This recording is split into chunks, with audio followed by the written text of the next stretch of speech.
So then, of course, everything gets really fun. It all happens with the pipe. Everything with the pipe is just magnificent. This is Operation Dead Moth. Oh, it was also called Operation Pipe.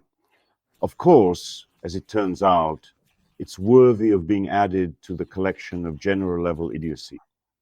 Because those orcs, those Russian orcs, who fortunately didn't choke on their own vomit in the pipe and didn't die right there in the pipe, all of those orcs subsequently developed a rare and particularly interesting form of large cell cancer, specifically lung cancer. At this point, as I understand it, it's already inoperable.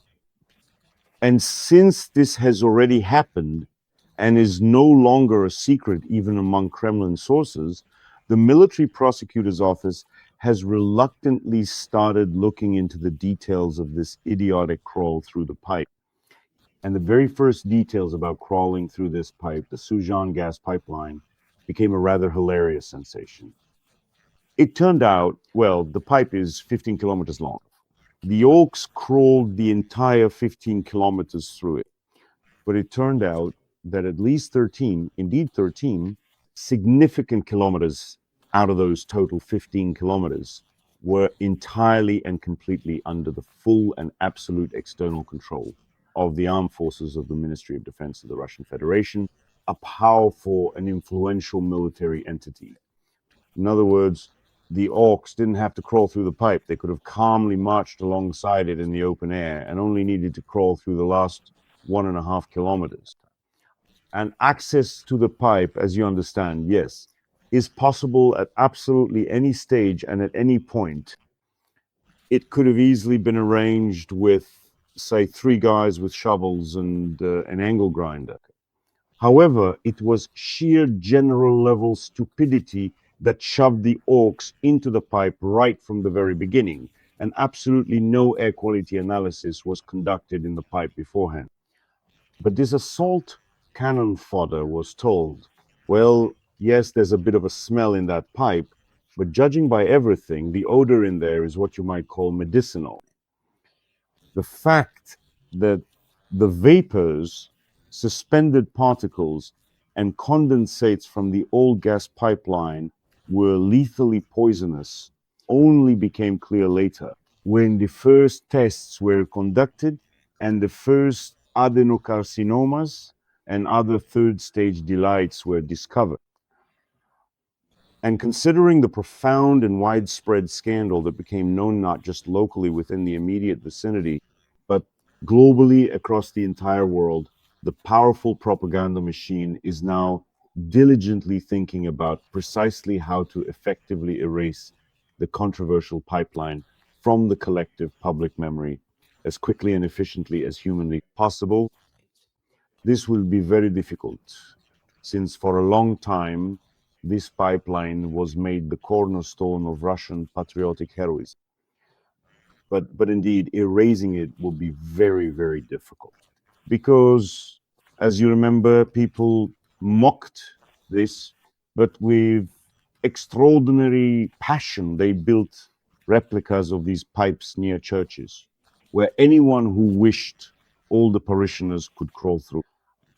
And it was believed that being in the pipe was like being in the lavra. The priests turned this gas duct in Suza into a new spiritual cult. They were even planning to hold festival. The painter Safronov began painting a portrait of the pipe, and several clergymen immediately reported that they were absolutely certain of the presence of God and true grace within the pipe. Anyone who wished could crawl through this pipe, which was displayed next to many churches. It was an imitation, not the original pipe, but they had roughly the same dimensions. And this profoundly pious and deeply spiritual attraction, since it took place entirely in the dark, allowed, according to the fervent claims of the local clergy, for devout people to truly feel the presence of God inside the sacred pipe and even reverently crawl through him, experiencing a profound connection. Ah, But according to everyone who went through this procedure, the Lord Sabaoth, to the touch, strongly resembled plumbers, and this god smelled of gas, vodka, and an old quilted jacket. And as it turns out, the Almighty turned out to be a very playful being. He would grope young women in various places, and with pensioners, he tried to snatch their wallets. In short, he behaved, as they say, like a god in every sense of the word.